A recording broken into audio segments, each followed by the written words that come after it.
다 같이 일어나셔서 주옥에 맞춰 묵상기도 하심으로 12월 마지막 주 예배를 드리겠습니다.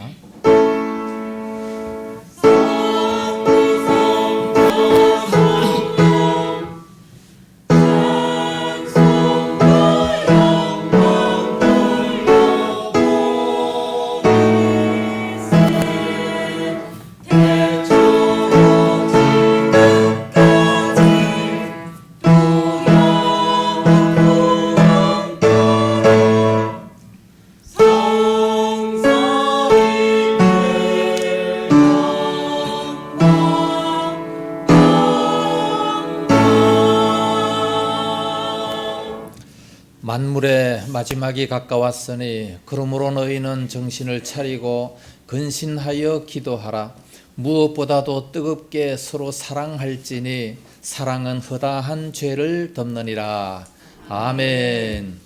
거룩하신 아버지 은혜를 감사합니다. 다사다난했던 2021년도 이제 52주 마지막 주를 맞이하고 있습니다. 1년 동안에 저희들에게 건강 주시고 은혜를 주시니 참으로 감사드리며 열심으로 헌신하고 봉사할 수 있는 한 해 되게 하셨사오니 감사합니다. 하나님 아버지, 이제 2022년도에는 더 많이 주님 앞에 헌신하고 더 주님께 기쁨이 되는 그런 저희들이 다 되어지게 하여 주시옵소서. 오늘 저희들 왔습니다. 마음을 활짝 열고 하나님께 큰 영광을 돌릴 수 있도록 인도하여 주시옵소서. 날씨가 매우 춥습니다. 온 성도들에게 강건한 복을 더하여 주옵시기를 원하오며 예배의 모든 시종도 주의 손에 의탁하옵고 예수님 이름으로 기원하옵나이다. 아멘. 찬송가 38장 부릅니다.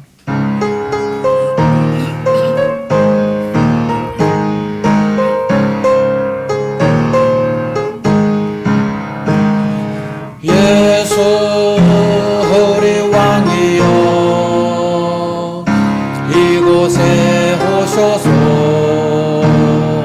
우리가 왕께 드리는 영광을 받아주소서. 우리는 주님의 백성 주님으로 왕이신 예수님 오셔서 좌정하사 다스리소서. 예수 우리 주시여 이곳에 오셔서 우리가 주께 드리는 찬양을 받아주소서. 우리는 주님의 종들 주님으로 오래 조시라. 주 대신 예수님 오셔서 이 찬양을 받아주소서. 교동문제 86번 요한계시록 제14장입니다.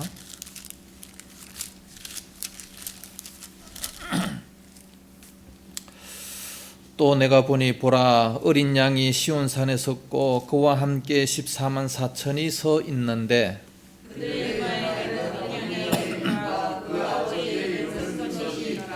내가 하늘에서 나는 소리를 들으니 많은 물소리와도 같고 또 우레 소리와도 같은데 내가 들은 소리는 경고하는 자들이 그 경고를 하는 것 같다. 그들이 보좌 앞과 내 생물과 장로들 앞에서 새 노래를 부르니 땅에서 성령을 받은 14만 4천밖에는 능히 이 노래를 배울 자가 없더라. 이 사람들은 여자와 더불어 더럽히지 아니하고 순결한 자라. 어린 양이 어디로 인도하는지 따라간 자며 사람 가운데서 속량함을 받아 처음 익은 열매로 하나님과 어린 양에게 속한 자들이니 그 입에 거짓말이 없고 흠이 없는 자들이라. 아멘. 사도신경으로 신앙 고백합니다. 전능하사 천지를 만드신 하나님 아버지를 내가 믿사오며 그 외아들 우리 주 예수 그리스도를 믿사오니 이는 성령으로 잉태하사 동정녀 마리아에게 나시고 본디오 빌라도에게 고난을 받으사 십자가에 못 박혀 죽으시고 장사한 지 사흘 만에 죽은 자 가운데서 다시 살아나시며 하늘에 오르사 전능하신 하나님 우편에 앉아 계시다가 저리로서 산자와 죽은 자를 심판하러 오시리라. 성령을 믿사오며 거룩한 공예와 성도가 서로 교통하는 것과 죄를 사하여 주시는 것과 몸이 다시 사는 것과 영원히 사는 것을 믿사옵나이다. 아멘. 자리에 앉으시기 바랍니다. 찬송가 435장 부르겠습니다.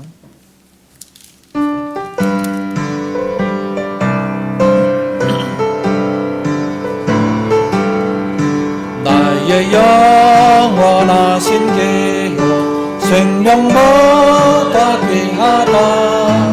나의 갈 길 따라도록 나와 동행하소서. 주께로 가까이 주께로 가오니 나의 갈 길 따라도록 나와 동행하소서. 세상 복의 한이함과 모든 병에 버리고 험한 길을 가는 동안 나와 동행하소서. 주께로 가까이 주께로 가오니 나의 갈 길 따라도록 나와 동행하소서. 모든 골짜 지나가며 험한 바다 건너서 전공문에 이르도록 나와 동행하소서. 주께로 가까이 주께로 가오니 나의 갈 길 다가도록 나와 동행하소서.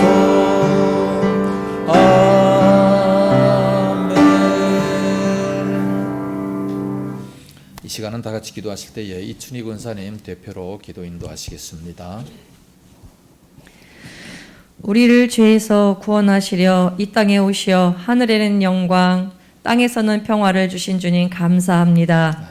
항상 우리와 함께 동행하시고 인도하여 주시며 주관하여 주사 힘들고 어려워 지쳐 있을 때에 작은 신음에도 응답해 주시는 주님 감사합니다. 아멘. 더욱 말씀으로 순종하며 믿음으로 하나님 기뻐하시는 영혼 구원을 위해 복음 전하고 하나님을 찬양하는 삶이 되기를 소망합니다. 아멘.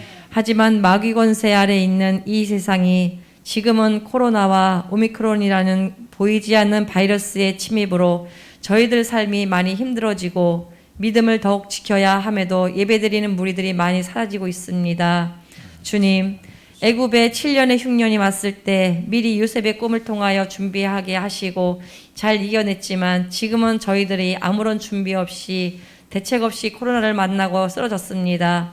하나님, 저희의 지금 이 환경들이 회복되기를 간절히 소망합니다. 은혜를 주시옵소서. 하나님 말씀이 꿀송이보다 더 달았음을 알고 있지만 세상의 즐거움에 눈과 마음을 뺏길 때가 많았음을 고백합니다. 용서하여 주시옵소서. 늘 말씀을 먹고자 하는 심령을 주시옵소서.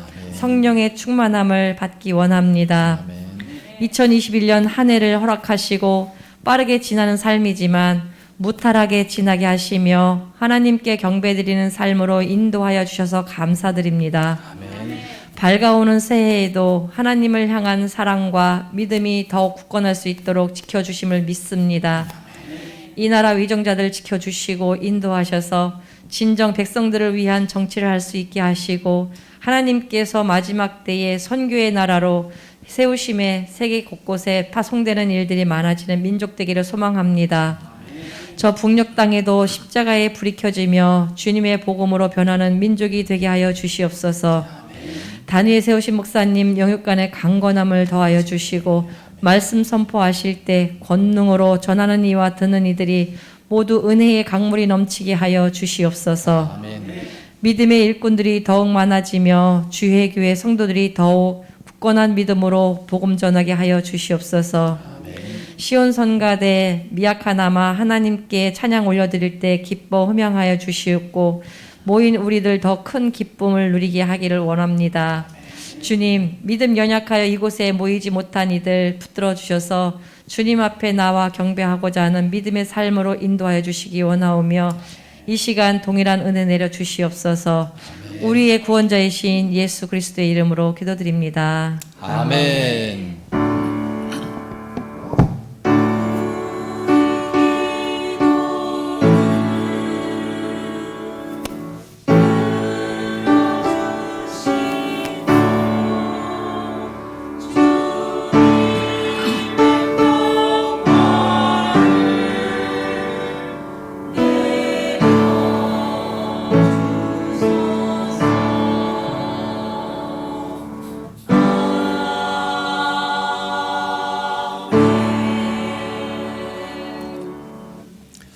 하나님 말씀을 보겠습니다. 구약 성경 전도서 제12장 13절과 14절 두 절 말씀을 우리 같이 한 목소리로 다 봉독을 하겠습니다. 13절 시작. 이래 결국을 다 들었으니 하나님을 경외하고 그의 명령들을 지킬지어다. 이것이 모든 사람의 본분이니라. 하나님은 모든 행위와 모든 은밀한 일을 선악간에 심판하시리라. 아멘. 성가대 찬양이 있겠습니다.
할렐루야.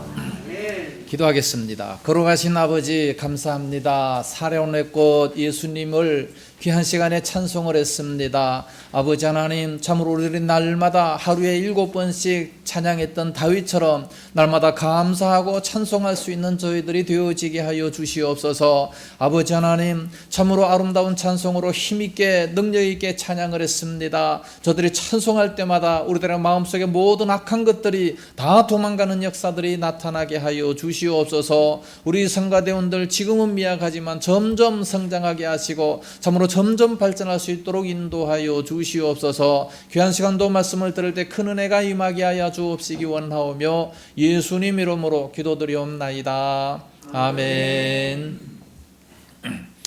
할렐루야.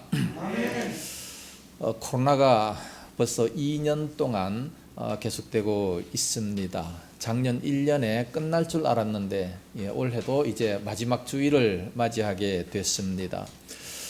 대단히 힘든 2년째가 되는 줄로 생각하고 있었는데 그럼에도 불구하고 우리 주의 교회를 사랑하시고 1년 동안 너무나도 많은 은혜를 입게 됐습니다.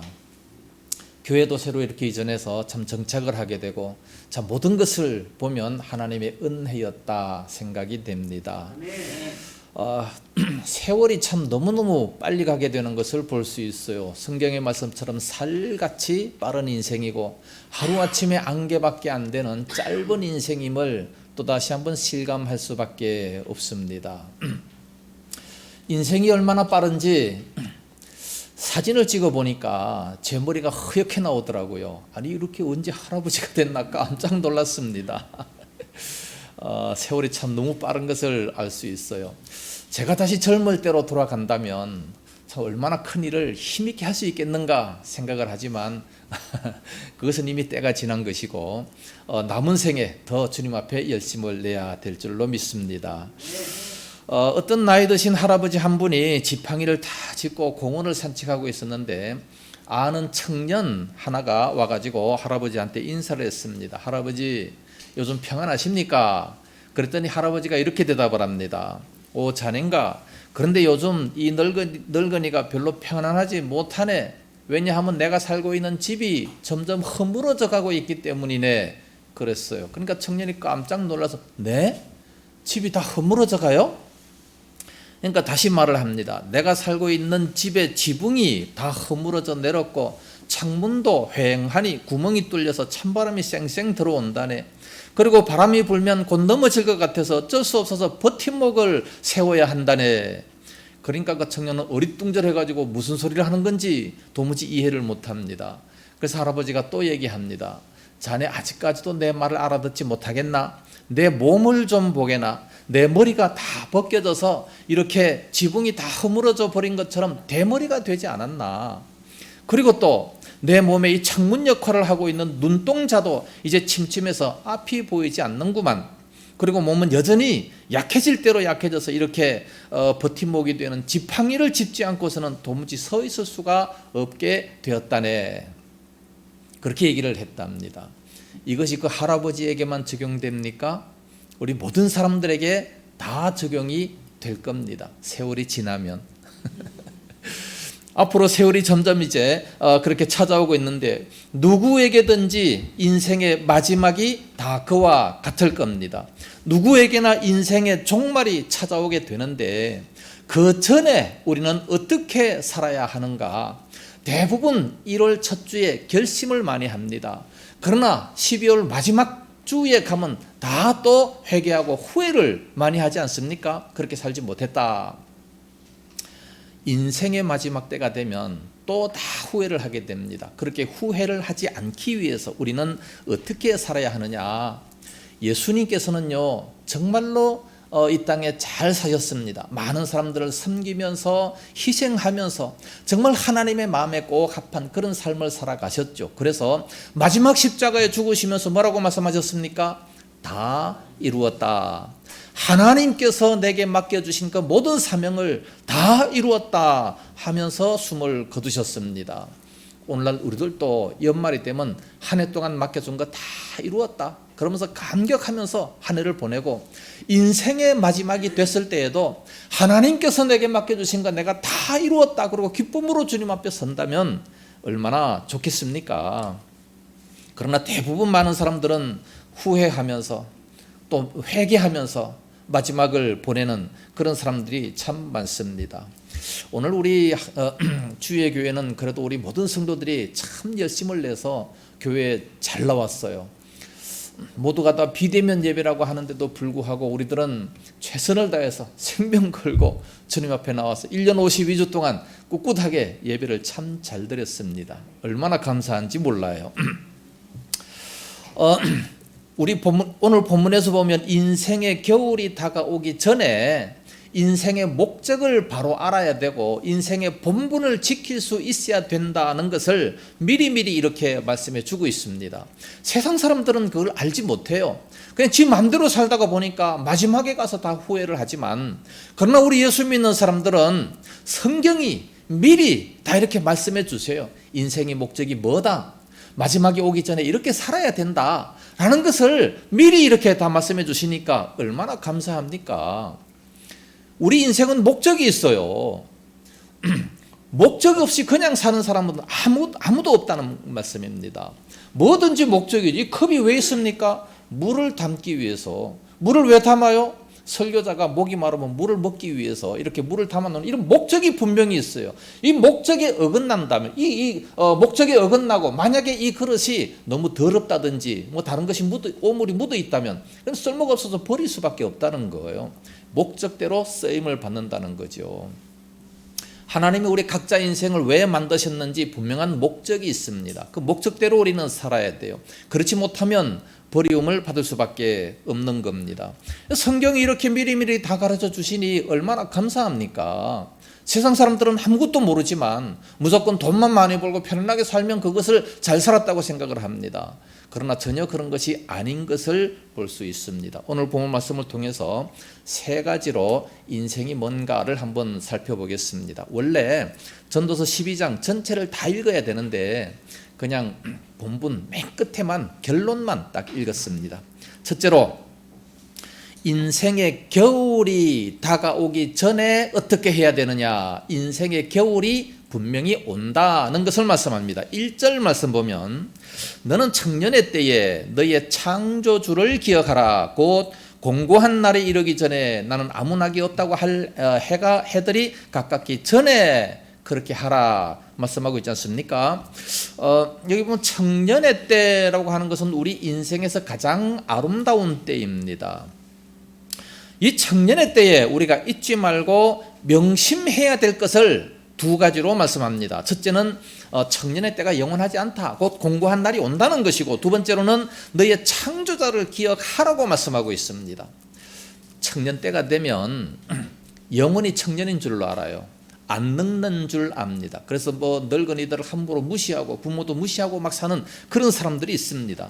그러나 곧 공고한 날이 이르기 전에, 공고한 날이 곧 온다는 것을 말씀하고 있습니다. 이제 내 인생에 아무 낙이 없구나 하면서 탄식하게 되는 그런 날이 곧 온다는 겁니다. 그렇기 때문에 청년의 때를 가볍게 보내야 될 거 아니겠습니까? 정말 보람있게 보내야 될 거 아니겠습니까? 그런데 그것을 모르는 사람들은 그저 청년의 때 짜증을 부리며 불평하며 그냥 세상에 취해서 놀다가 그냥 끝나버리는 이런 청년들이 대단히 많습니다. 그래서 어떻게 해야 돼요?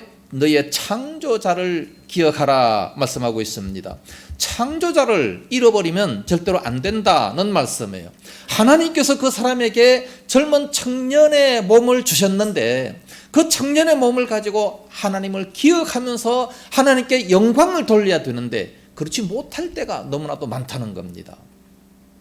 어떤 사람이 나에게 선물을 줬어요. 선물을 줬으면 이 선물만 내가 좋아가지고 막 선물만 가지고 기뻐하면 안 되잖아요. 뭐를 기뻐해야 돼요? 준 사람에 대해서 고마워하고 준 사람의 은혜를 생각해야 되는데 선물만 생각한다면 준 사람이 다시는 선물 주나 보라 봐라 그러면서 안 줄 거 아니겠습니까? 하나님께서 우리들에게 청년의 때를 주셨다면 왜 주셨는지 그것을 기억하고 곧 공고한 날이 이르기 전에 창조주 하나님을 기억하라 말씀합니다. 그래서 우리 인생의 목적이 뭐냐? 소위를 묻다 제1번에 말씀하고 있습니다. 인생의 제1 목적은 하나님을 영화롭게 하고 그분을 영원토록 즐거워하는 것이다. 그렇게 분명히 말씀합니다. 하나님을 영화롭게 해야 돼요. 혹시 내가 이 행동에 하나님께서 영광을 안 받으시면 어떡하느냐, 하나님의 영광이 가려지면 어떡하느냐, 그러면서 우리는 하나님을 먼저 생각해야 된다는 말씀입니다. 똑같은 내용을 2절에서 또 설명하고 있습니다. 해와 빛과 달과 별들이 어둡기 전에 그렇게 하라는 거죠. 나이가 들면 눈이 침침해집니다. 해와 달과 이 빛들이 어두워진다는 거죠. 원래 햇빛은 그대로 있지만 그런데 보는 사람이 자꾸만 어두워져요. 왜 그래요? 눈이 나빠지기 때문에. 그래서 젊었을 때야 뭐 조그만 바늘기에 이렇게 딱 실을 딱 꽂을 수 있지만 지금은 자꾸 이게 흔들려서 꽂을 수 없고 보이지도 안 하고 안 된다는 얘기입니다. 그리고 귀도 자꾸 어두워지게 되는 거죠. 설교 말씀도 젊었을 때는 다 이해를 하고 금방 잘 들리지만 나이가 들면 그게 무슨 말인지 잘 안 들릴 때가 너무나도 많이 있다는 겁니다. 그렇게 되기 전에 하나님을 기억하면서 하나님의 말씀을 점점 더 사모하고 사랑하라, 가까이 하라는 그런 말씀 아니겠습니까? 계속해서 그 다음 절 보면 비 뒤에 구름이 다시 일어나기 전에 그리하라 말씀합니다. 비 뒤에 구름이 다시 일어나기 전에. 이스라엘의 기후는 우리와 다릅니다. 이스라엘의 여름에는 비가 한 방울도 안 와요. 겨울이 우기철이기 때문에 비가 오게 되는데 구름이 딱 껴가지고 비가 막 옵니다. 비가 막 오고 이제 이것이 딱 개이면 그럼 환하게 개어야 되는데 또다시 구름이 바로 와요. 우기철이니까, 장마철이니까. 그러니까 또다시 이렇게 와서 또다시 이렇게 비가 내린다 그 말이에요. 그러니까 이 인생의 종말이 오기 전에, 인생의 겨울이 오기 전에 삶의 애착을 가지고 똑바로 잘 살아라, 창조주 하나님을 잊지 말고 기억하며 살아라는 것을 말씀하고 있습니다. 자연의 계절은 겨울이 지나면 봄이 옵니다. 그러나 우리 인생의 계절은 겨울이 오면 봄이 안 와요. 끝나버리는 겁니다. 그냥 끝나버리고 이제 영원히 어디에 갑니까? 3절 이하 쪽 보면 우리가 늙으면 인생의 겨울이 오면 우리의 모습이 어떻게 되는지 13가지의 비유적인 표현으로 아주 재미있게 설명을 하고 있습니다. 3절 말씀 보면 그런 날에는 집을 지키는 자들이 떨 것이며 라고 말씀합니다. 집을 지키는 자들, 나이가 들었기 때문에 집에 이제 꼼짝도 안 하고 있는데 떨어요. 왜 떱니까? 손이 자꾸 떨려요. 손도 떨리고 몸도 떨리고 뭐 돋보기를 껴야 겨우 이렇게 좀 볼 수 있는 그런 모습이 됩니다. 또 힘 있는 자들이 구부러질 것이며, 젊었을 때는 얼마든지 똑바로 서 있고 뭐 마음대로 이렇게 할 수 있겠지만 나이가 들면 자꾸만 허리가 구부정해집니다. 다리도 자꾸만 굽어지죠. 튜브에도 보니까 할머니들이 걸어가는데 다 오다리고 구부정해서 그러면서 이렇게 뭐 휘청휘청 걸어가는 이러한 모습들을 많이 보게 됩니다. 그러니까 육신이 그만큼 다 따랐다는 얘기 아니겠습니까? 계속해서 보면 맷돌질하는 자들이 적음으로 거칠 것이며, 맷돌질하는 자들이 적어진다. 이빨이 다 빠져가지고 합주기가 된다는 얘기입니다. 요즘에는 그래도 틀니가 있어가지고 뭐 빠졌는지 안 빠졌는지 잘 몰라요. 옛날에는 틀니가 없었잖아요. 그러니까 이빨이 빠지면 바로 그냥 합주기가 되어버리는 그런 모습을 보게 됩니다. 그 다음번에 창들로 내다보는 자는 어두워질 것이며 라고 말씀합니다. 창들로 내다보는 자 어두워집니다. 눈이죠. 눈이 어두워진다는 거예요. 노안이 생긴다는 겁니다. 자꾸 이 침침해져 가지고 안 보이게 된다는 겁니다. 오랫동안 사용하니까 자꾸만 이제 약해진다는 것을 말씀합니다. 4절 상반절에 보면 길거리 문들이 닫혀질 것이며, 길거리의 문들도 다 닫혀져 버려요. 뭔 얘기입니까? 귀가 닫혔다는 거예요. 귀가 닫혀서 들리지 않는다는 얘기입니다. 문을 닫으면 길거리의 소리가 하나도 들리지 않듯이 나이가 들면 귀가 어두워져 가지고 큰 소리를 쳐야만이 들을 수 있습니다. 그래서 보청기를 껴야 되는 거예요. 또 맷돌 소리가 적어질 것이며, 맷돌 소리, 맷돌이 뭐라고요? 이빨. 이빨 소리가 적어져요. 이빨이 자꾸만 빠지니까 적어지니까 먹는 것도 적어지게 되는 겁니다. 뭐 젊었을 때야 뭐 아무거나 다 씹어가지고 먹어도 소화가 잘 되겠지만 나이가 들면 좀 질긴 거 이런 것은 못 먹습니다. 죽을 먹어야 돼요. 위장이 약해져서 그런 겁니다. 그리고 또 새의 소리로 말미암아 일어날 것이며, 새 소리, 아침에 막 새가 막 찌직거리면 아침에 뭐 벌떡 일어나게 됩니다. 젊었을 때야 뭐 피곤하니까 그냥 뭐 벌렁더렁 눕기만 하면 막 드르륵 코를 골면서 아무리 시끄러워도 안 일어나요. 나이가 들면 새 소리를 인해서도 벌떡벌떡 일어나게 된다. 깊은 숙면을 취할 수가 없다는 겁니다. 자연적인 현상입니다. 4절 하반절에 보면 또 재미있는 말씀이죠. 음악하는 여자들은 다 쇠하여질 것이요 목소리가 쇠하여집니다. 나는 분명히 이 솔을 내는데 듣는 사람들은 미자 소리로 듣게 되는 거예요. 나는 분명히 높여서 내는데 이 화음이 안 맞아버려요. 그만큼 이 목소리가 제대로 안 난다는 얘기 아니겠습니까? 낡았기 때문에 어쩔 수 없는 거예요. 5절 보면 또한 그런 날들은 높은 곳을 두려워할 것이며 높은 곳이 두렵습니다. 제가 초등학교 다닐 때는 나무를 굉장히 잘 탔어요. 산에 꼭대기만 잘 올라다녔습니다. 나무에 올라가서 매미도 잘 잡았는데 지금 옥상에만 올라가도 밑을 보면 어지러워요. 너무 참 두렵습니다. 지하철 올라오는 게 너무 힘들어요. 엘리베이터를 타야 됩니다. 또 길에서는 놀랄 것이며 먼 길을 가는 것은 상상조차도 못한다는 겁니다. 길에서 놀라요. 그냥 놀라 자빠지는 겁니다. 살구나무가 꽃이 필 것이며 살구나무가 뭐겠습니까? 살구나무가 꽃이 피면 허옇게 되잖아요. 머리가 하얗게 휘어버린다는 얘기입니다. 꽃이 피는 거죠. 그래서 가발을 쓰든지 염색을 하든지 그렇게 해야 되는 겁니다. 이와 같이 이렇게 빨리 늙어진다는 겁니다.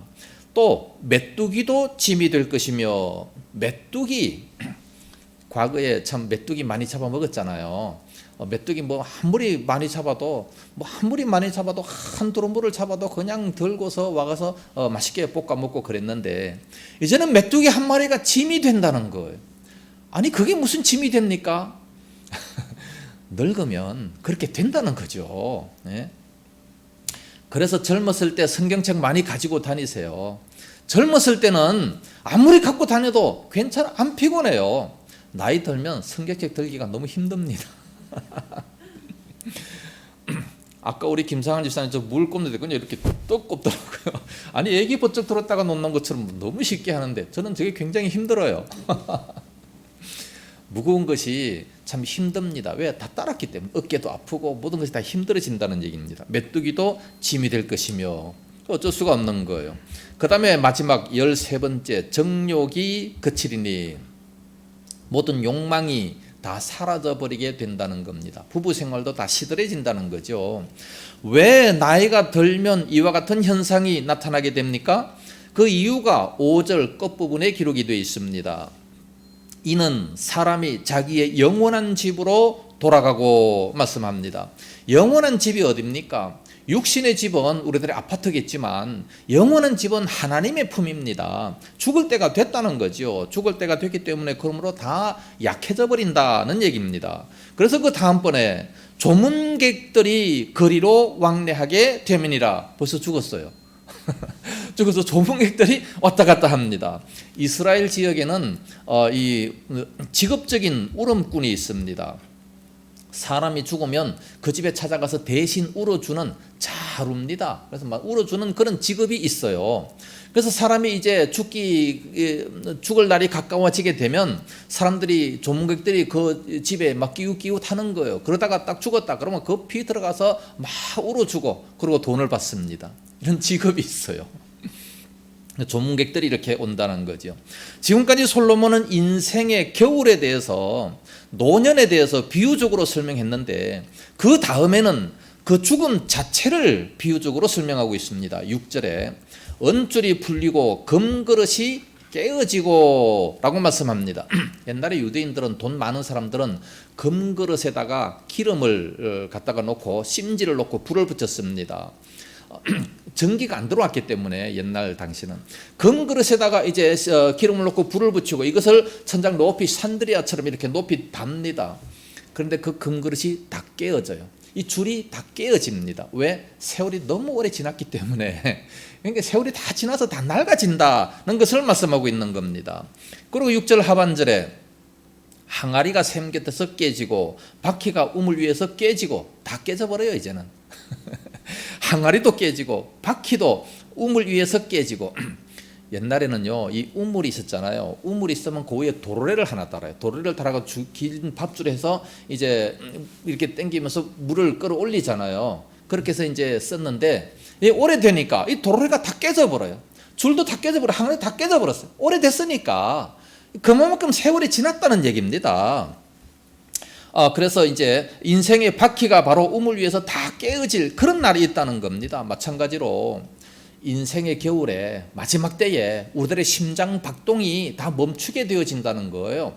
모든 것들이 다 깨어지기 때문에 다 멈추고 피의 순환도 다 그냥 이렇게 멈춰버리게 된다는 것을 말씀하고 있습니다. 그러면 어떻게 되겠습니까? 7절에 흙은 여전히 땅으로 돌아가고 영은 그것을 주신 하나님께로 돌아가기 전에 기억하라 말씀합니다.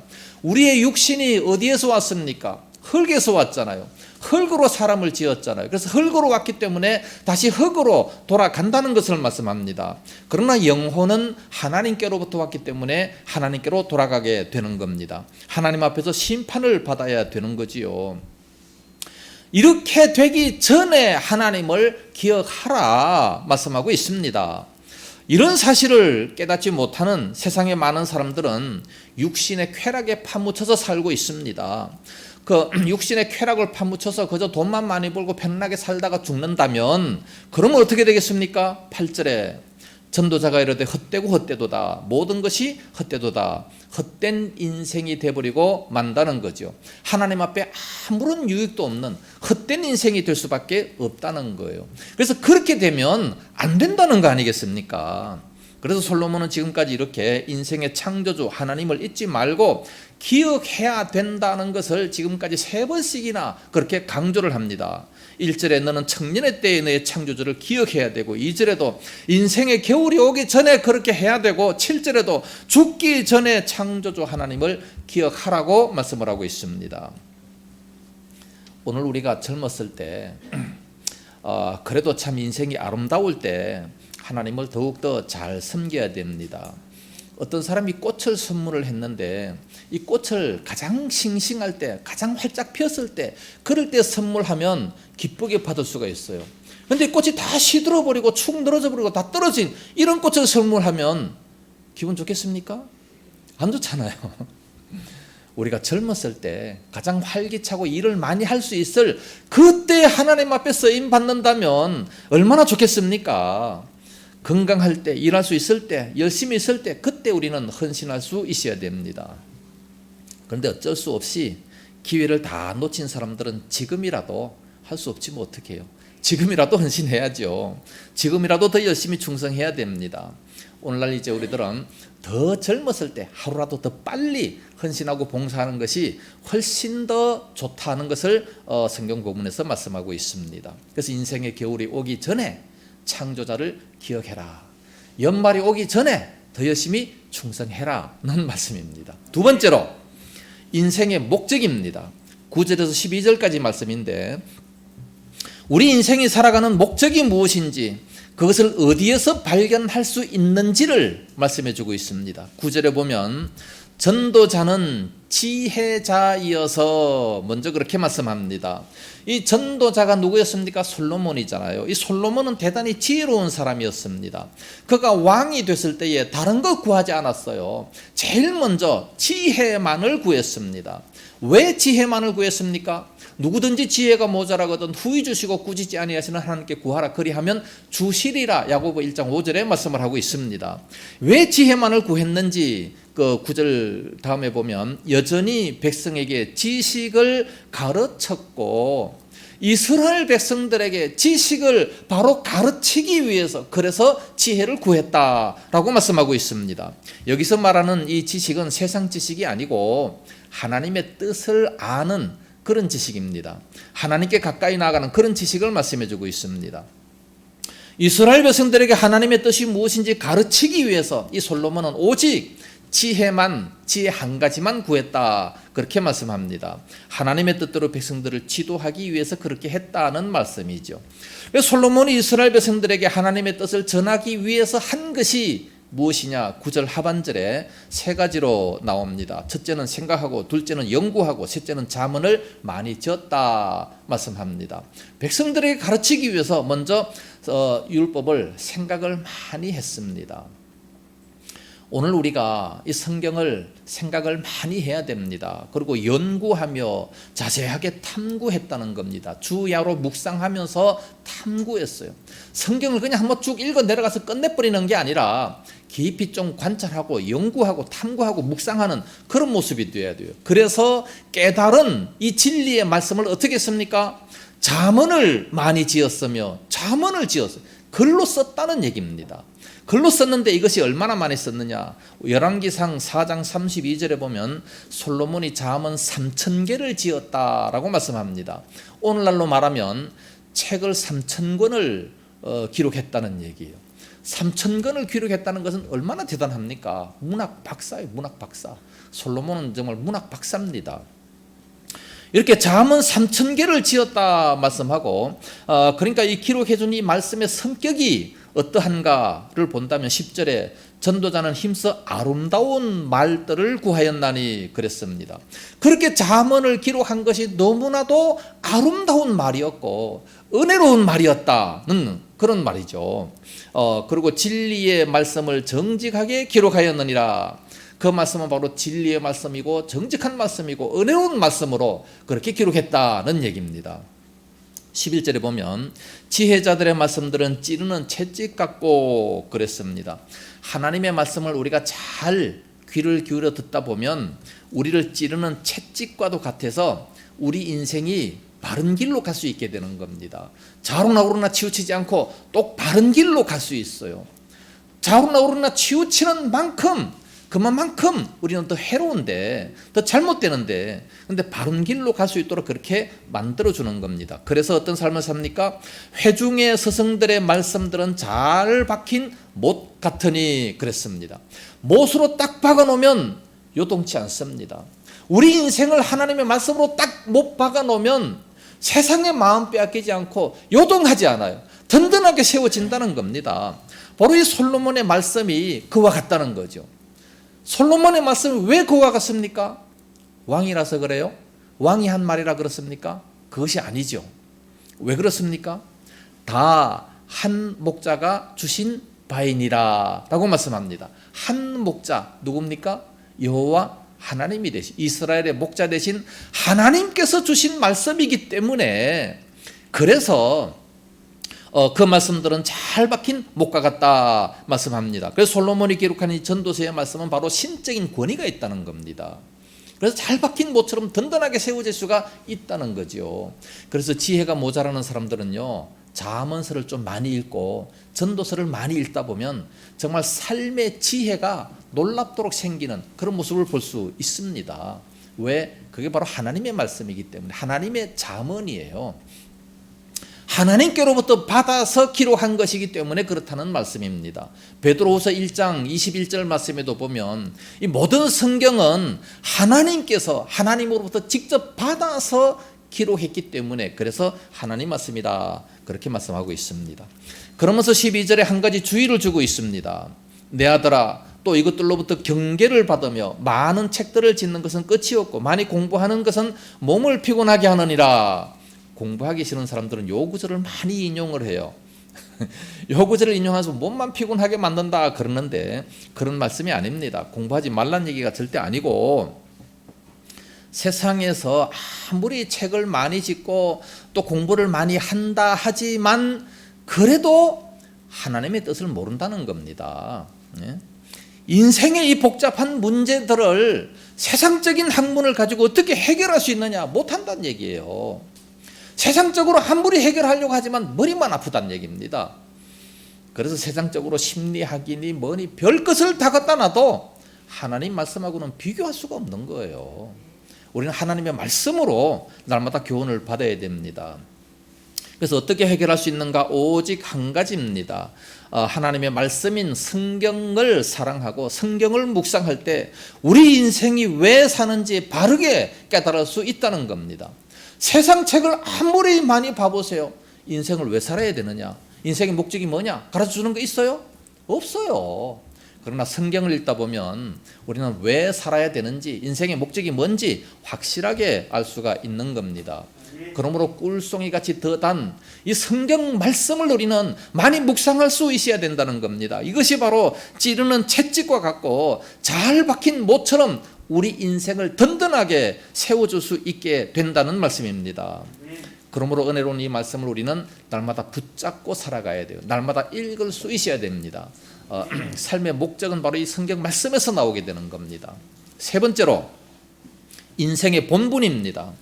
13절 말씀이죠. 일의 결국을 다 들었으니 하나님을 경외하고 그의 명령들을 지킬지어다. 이것이 모든 사람의 본분이니라 말씀합니다. 전도서 12장을 전부 다 인생을 다 얘기해놓고 인생의 이모저모 자세하게 다 설명했습니다. 결론이 뭐냐? 딱 두 가지입니다. 첫째는 하나님을 경외하라. 두 번째 어떻게 경외할 것이냐? 그 명령들을 지켜라. 그렇게 말씀하고 있습니다. 하나님을 경외하는 것은 너무 당연한 겁니다. 왜냐하면 하나님은 전지전능하신 분이고 우리를 만드신 창조자, 조물주십니다. 우리는 피조물들이에요. 그러니까 당연히 우리를 지으신 그분을 경외하는 것이 당연한 거 아니겠습니까? 그러면 하나님을 경외할 수 있는 방법이 뭐예요? 그건 바로 그 구체적인 방법은 그 명령들을 지킬지어다 말씀합니다. 하나님 말씀을 잘 지키며 살아가는 것이 바로 경외하는 겁니다. 어떻게 경외하는지 모르는 사람들은 성경을 읽어보면 돼요. 그리고 그 말씀에 순종하면 되는 겁니다. 그게 바로 하나님을 경외하는 법이 되는 겁니다. 오늘날 우리 많은 사람들은 성경 말씀을 들으면서도 인생의 그 얕은 꾀를 부리고 있습니다. 자기의 잔꾀를 부리면서 자꾸만 말씀에 어긋나게 살려고 자꾸만 세상적인 것을 적용하며 살려고 노력을 합니다. 그러지 말고 하나님 말씀을 있는 순수 그대로 말씀을 지킨다면 그게 바로 100% 하나님을 잘 경외할 수 있는 그런 모습이 되게 되는 겁니다. 그러면 왜 우리가 하나님을 경외하고 하나님의 말씀을 지켜야 됩니까? 그 이유가 뭔지 14절에 말씀해 주고 있습니다. 하나님은 모든 행위와 모든 은밀한 일을 선악간에 심판하시리라. 하나님의 심판이 있기 때문에 그래서 우리는 하나님을 경외하는 겁니다. 그래서 그 명령들을 지키는 겁니다. 하나님의 말씀을 지키지 않고 경외하지 않는다면 이후에 심판을 받게 되는 거예요. 어떻게 심판받습니까? 선악간의 심판을 받는다라고 말씀합니다. 그래서 우리가 잘한 모든 것들도 다 상급의 심판을 받고 잘하지 못한 죄악들은 다 심판을 받아서 이제 그만큼 상급을 받지 못하게 되는 그런 모습이 있게 되는 겁니다. 의를 위해서 흘린 눈물과 땀들은 다 하나님께서 닦아주시고 큰 상급을 주실 겁니다. 악한 일에 대해서도 반드시 심판하십니다. 불꽃 같은 눈으로 감찰하시고 벌하실 겁니다. 그래서 하나님은 모든 행위와 모든 은밀한 일, 은밀하게 행했던 아무도 몰랐던 그런 사건들을 하나님은 반드시 아시고 또 이제 책망을 하시게 될 겁니다. 그래서 하나님은 모든 행위와 은밀한 일, 우리가 말한 것까지 생각하는 것까지 다 심판을 하시게 되는 겁니다. 그때 가서 후회하지 말고 그러니까 젊었을 때부터 창조자를 기억하라 라고 말씀을 하고 있습니다. 결론적으로 말씀을 드린다면 이제 어느덧 2021년도도 마지막 주일입니다. 그렇게 빨리 지나갑니다. 마지막 주일이 안 올 줄 알았는데 벌써 왔네요. 우리 인생도 또 마찬가지입니다. 나는 안 늙을 줄 알았는데 벌써 이렇게 늙어버리고 말았어요. 지나고 보면 어떻게 그렇게 빠른지 모르겠습니다. 하루아침에 안개밖에 안 되는 짧은 인생이다 그렇게 말씀합니다. 왜 짧은 인생입니까? 영원한 나라, 영원한 세계에 비하다 보면 우리가 아무리 1000년을 살아도 짧은 인생입니다. 영원한 나라에 비하니까. 우리는 죽어서 이제 그 영혼이 영원토록 살게 될 텐데 어디에서 살 겁니까? 영원토록. 그래서 우리 인생의 목적을 분명히 알고 인생의 인생의 본분도 무엇인지 분명히 알아야 되는 겁니다. 하나님을 경외하고 그 명령을 지킬지어다. 왜? 우리의 모든 행위는 반드시 심판하시기 때문에 그렇습니다. 하나님의 심판을 기억하면서 범사에 하나님을 경외하고 말씀들을 잘 지킬 수 있는, 그래서 하나님 앞에 설 때 잘했다 칭찬받는 그런 저와 온 성도들 다 될 수 있기를 예수님 이름으로 축복합니다. 기도하겠습니다. 거룩하신 우리 아버지, 은혜를 감사합니다. 2021년도도 어느덧 마지막 주일입니다. 하나님 아버지, 이렇게 세월이 빨리 지나는데 우리가 하루라도 젊었을 때 더 많이 하나님 앞에 헌신하고 충성하는 그런 저희들이 다 되게 하여 주시옵시기를 원합니다. 지나고 보면 너무나도 빠른 세월이 지나고 있는데 하나님 아버지, 그러므로 조금이라도 젊었을 때, 청년의 때 하나님을 기억하면서 하나님을 경외하며 그 명령들을 지킬 수 있는 그런 저희들이 다 되어지게 하여 주시옵소서. 그러므로 이후에 하나님 심판하실 때에 모두가 다 잘했다 칭찬받는 5달란트 받은 자처럼 하나님의 축복 속에 저 천국에 들어가는 그런 저희들이 다 되어지게 하여 주시옵소서. 하나님 아버지, 참으로 우리 모든 성도들을 붙들어 주시옵시고 날마다 성령에 충만하게 하시고 말씀에 충만해서 그 말씀대로 실천하며 살아갈 수 있도록 인도하여 주시옵소서. 붙잡으실 줄로 믿사옵고 예수님 이름으로 기도드리옵나이다. 아멘.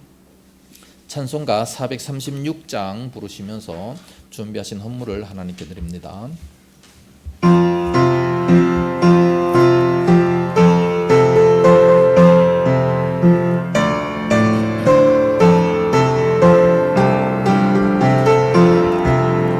나의 주 주님의 새 생명 얻은 것 옛 것은 지나고 새 사람이로다.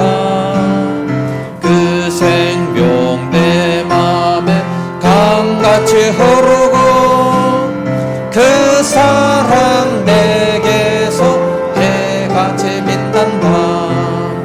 영생을 누리며 저 안에 살리라. 오늘도 내일도 주 함께 살리라. 주 안에 감추인 새 생명 얻으리. 이전에 줬던 것 이제는 값없다. 하늘의 은혜와 영화를 맛보리. 찬송과 기도로 주 함께 살리라. 영생을 누리며 저 안에 살리라. 오늘도 내일도 주 함께 살리라. 전도 조목도 새 것이 되었고 죄인도 원수도 친구로 변한다. 새 생명 얻은 자 영생을 누리니 주님을 모신 새 하늘이로다.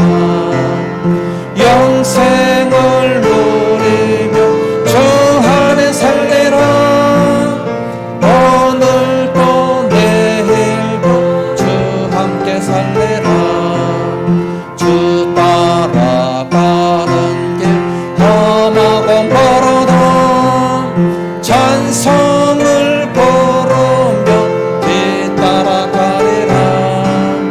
나 주를 모시고 영원히 살리라. 날마다 섬기며 주 함께 살리라. 영생을 누리며 주 안에 살리라. 오늘도 내일도 주 함께 살리라. 11조 예물, 감사 예물, 선교 예물, 주정헌금을 드렸습니다. 기도하겠습니다. 은혜로우신 우리 아버지, 감사합니다. 오늘 또 저희들의 온 몸과 마음 모든 정성을 다 주님 앞에 드리며 또 이렇게 소중한 물질을 하나님 앞에 드리게 하시니 감사합니다. 이 모든 물질 하늘나라 창고 가득 쌓여지게 하시고 저희들 이 땅 살아가며 필요할 때마다 넘치도록 채워주시옵시기 원합니다. 11조 드린 그 손길이 있습니다. 말씀에 약속하신 대로 하늘문을 활짝 열어주시옵소서. 하늘에 있는 보물 창고로 이 땅 위에 쏟아부어 주시옵시기 원합니다. 원합니다. 그래서 많은 사람들에게 베풀지언정 구워받지 않게 하여 주시옵시고 머리가 될지언정 꼬리가 되지 않는 그런 은혜가 임하게 하여 주시옵소서. 또 은혜에 감사해서 감사의 물 드리는 그 모든 손길 다 갚아 주시옵시며 날마다 감사 조건이 점점 많아지게 하여 주시옵시기 원합니다. 이 코로나 악한 세상에 항상 강건함을 다하여 주시옵시고 항상 능력 있게 살아갈 수 있도록 인도하여 주시옵소서. 아버지 하나님, 또 선교 헌금도 드립니다. 주정 헌금도 드립니다. 다 갚아 주시옵시기를 원하오며 저들의 가정에 하나님의 복이 임하게 하시고 식탁이 풍요롭게 역사하여 주옵시고 모든 식구들마다 건강의 복을 다하여 주옵시고 가정이 든든히 세워지는 역사가 있게 하여 주시옵소서. 구제를 좋아하는 자마다 풍족하실 것이라 말씀하신 대로 항상 풍성한 삶을 누릴 수 있도록 인도하여 주시옵소서.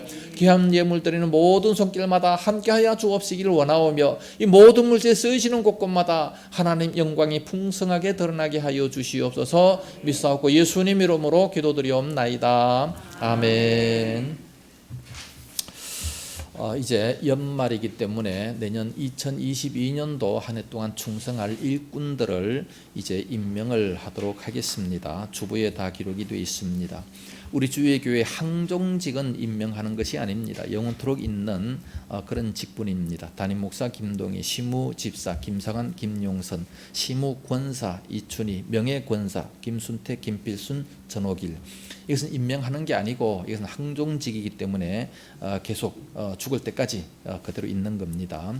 이제 2022년도 주의교회 직분자들을 다음과 같이 임명합니다. 이것은 1년직입니다. 운영위원회 김동희, 김상환, 이춘희, 서리집사 고상영, 김민홍, 박금희, 윤철환, 재정부 부장 정인선, 부원 김상환, 이춘희, 재직회 회장 김동희, 서기 이춘희, 세신자부의 이춘희, 성가대 대장 이춘희, 지휘 김용선, 반주 김소영, 대원 이춘희, 박금희, 윤철환, 남전도 회장 김영선, 여전도 회장 박금희, 주방부장 윤철환, 영상부장 김상환.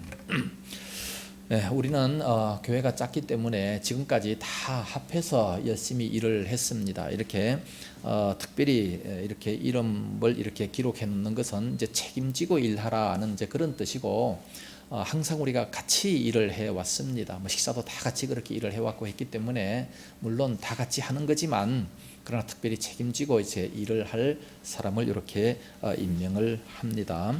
고린도전서 4장 1절 2절 보면 사람이 마땅히 우리를 그리스도의 일꾼이요 하나님의 비밀을 맡은 자로 여길지어다. 그리고 맡은 자에게 구할 것은 충성이니라. 아멘.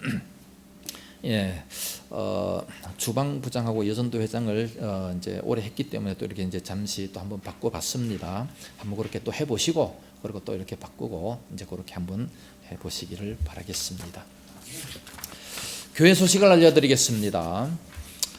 연말 정산이 필요하신 분들은 말씀하시면 바로 해드리도록 하겠습니다. 이번 주는 이제 연말이기 때문에 송구 영신 예배를 드립니다. 11시 50분까지 교회에 오셔서 준비하시고 12시 정각에 이제 신년 예배를 드리게 되겠습니다. 예배 후에 축복 안수 기도를 합니다. 저는 안수 기도를 1년에 단 한 번 하는데 이때 하도록 하겠습니다. 혹시나 기도의 제목이 있으신 분들은 봉투에 써오시면 그대로 기도를 해드리도록 하겠습니다.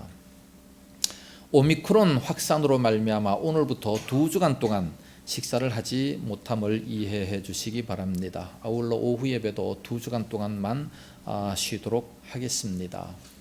어저께 카렌다를 다 나눠줬는데 가져가지 못하신 분들은 오늘 다 가져가시기를 바랍니다. 필요하신 만큼 가져가시기 바랍니다. 많이 있으니까. 어저께 마스크 받지 못하신 분들은 또 마스크 한 박스씩 받아가셔도 되겠습니다. 이제 서로 인사하시기 바랍니다. 앞뒤 옆자리 인사하시고 안녕하세요. 우리 교회 참자로 오셨습니다. 한 주간도 복 받으십시오. 건강하십시오. 축복하시고 식사를 못하지만 커피라도 드시고 서로 교제하시고 돌아가시기를 바랍니다. 이제 다 같이 일어나셔서 주기도송 부르고 축도함으로 예배를 마치도록 하겠습니다.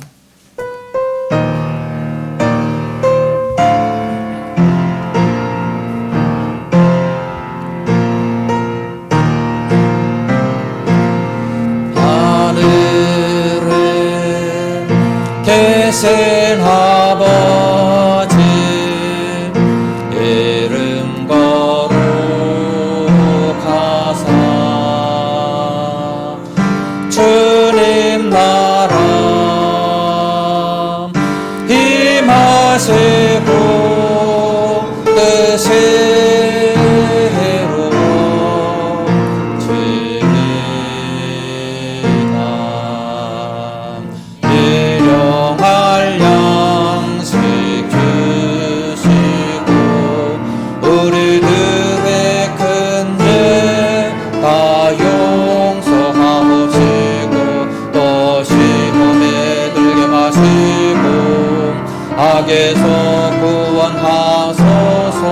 내게 주의 나라 주의 권세 주의 영광 영원히